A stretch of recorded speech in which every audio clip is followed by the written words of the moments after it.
people of the world, and welcome back to my channel. Today I'm not going to tell you a legend. I'm going to talk to you about two really creepy people that actually existed. One of them was a military man that was there when President Lincoln got shot, and the other one was the first woman serial killer. So let's get to it. Today I want you to meet Henry Rathbone. He was born on July 1st, 1837 in Albany, New York. His father was Jared L. Rathbone, who was a rich businessman. He was the director of the State Bank in Albany, and he was the director of Albany Insurance Company. He was a member of the Common Council. Later on January 21st, 1839, he became Albany's first mayor. There isn't much about Henry's mom, just that when his father died at the age of 53, they inherited $200,000. And 3 years later, after his father passed away, she remarried to a man named Ira Harris.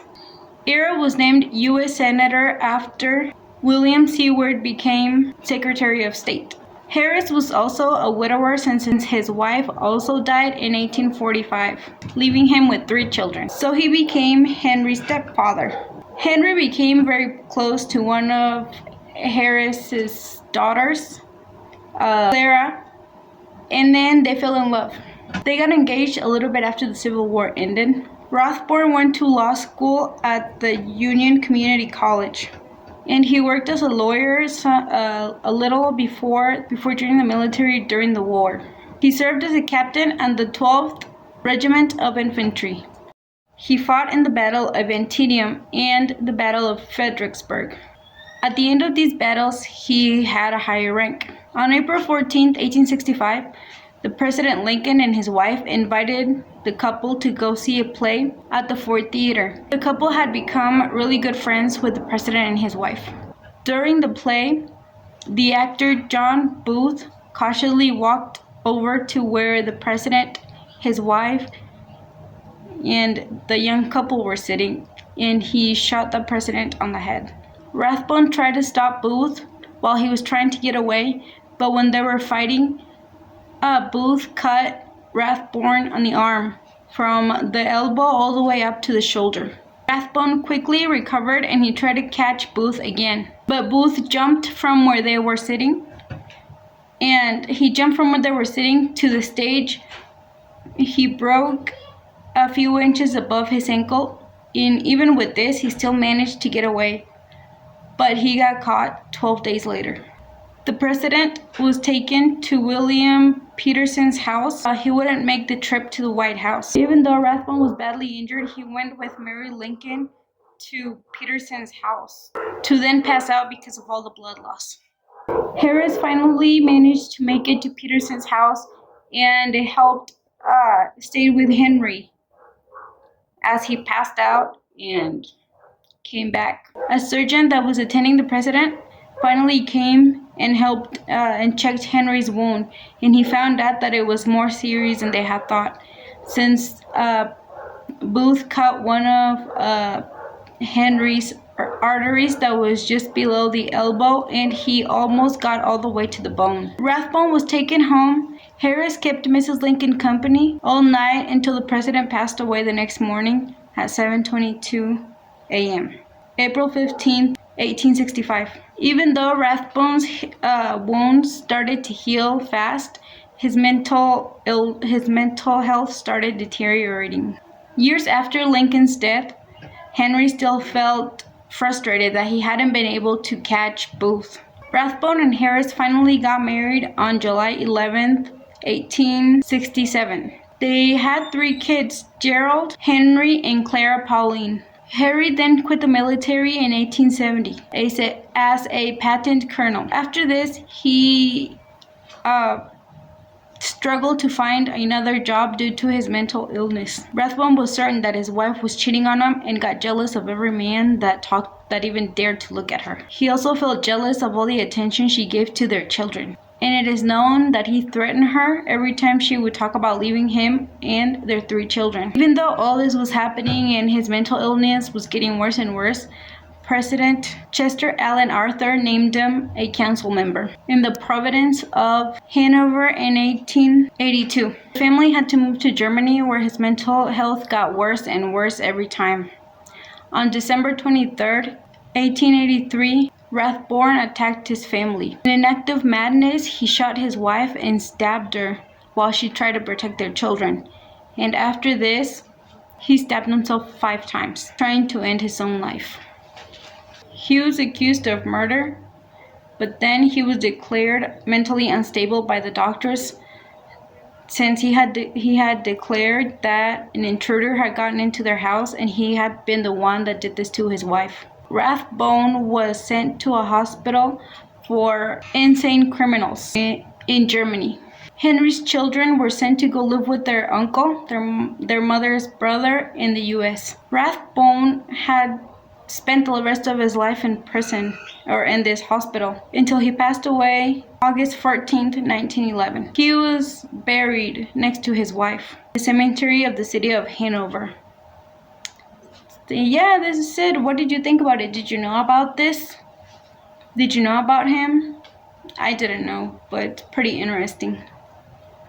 So yeah, I hope you like it. The next story is about the first woman serial killer. Her name was Locusta. There isn't much about her childhood, just that she was born during the 1st century in Calais, France. I don't know if I'm saying that right. She was a slave in the ancient Rome, and she served poisoner to Agrippina. Agrippina was the niece, and at the same time, she was the wife of Emperor Claudius, and she wanted to rule Rome as she wished. The reason she wanted this was because she wanted her son Nero to be the next emperor. But 2 people stood in her way: Claudio, the emperor, and his son. He was British. He had been a product of a previous marriage. She thought poisoning them would be a good idea. To go on with her plans, Agrippina released Locusta, which she was already in prison, sentenced to death because of her toxicological abilities. Locusta's first job was to poison the emperor, of course. On October 13th of the 54th year, when the emperor woke up, a lot of food was waiting for him. He could not resist all of the delicious food. There was a bowl of mushrooms, which were his favorite. After a gelato, the emperor's official taster tasted a little bit of the food. The emperor rushed to eating it. He finished all of it. And as he asked for some wine, he started to choke. One of the theories says that Locusta used one of the most poisonous mushrooms in his bowl, and whenever their medicine man tried to make him vomit with a peacock's feather, he poisoned him. Another theory is that she used arsenic. What is true is that Claudio suffered very much before he died. He suffered a lot of vomit, a lot of diarrhea, and it was a slow and painful death. And Agrippina's son Nero became the new emperor. Locusta's next job was to end Claudio and Messalina's son, which was his ex-wife, to end his life. But Locusta was afraid of getting caught again, so she didn't use the same potion. She used less, and this only caused him a lot of diarrhea. Of course, he got angry because he suspected what she was doing. Since this didn't work, she tried a second time, and this time she would make sure she would not fail. Nero offered a great banquet, and the servants offered his stepbrother a bowl of soup that had been previously tasted by the official taster. But the soup was excessively hot, and when the stepbrother asked them to cool it down with some water, that's when they put the poison in it. As he tasted it, he died instantly.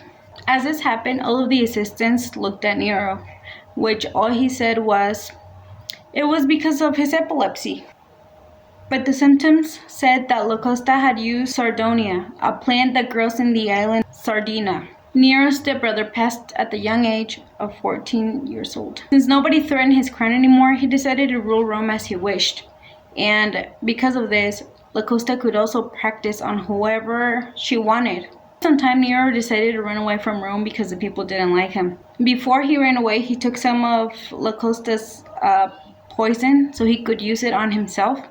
But after some time, he died of different causes. After Nero's death, Locusta didn't have anybody to protect her, so she was sentenced again to death by the Emperor Galba. She was accused of killing more than 400 people. So yeah, did you know about this? I also didn't know about this, but it's very interesting. So tell me if you liked it. So yeah, tell me what other things you want me to talk about. These were just some freaky people that I found. But if you have more, tell me about them and I'll talk to them. Well, don't forget to subscribe and like and comment and all that stuff. Thank you. Bye.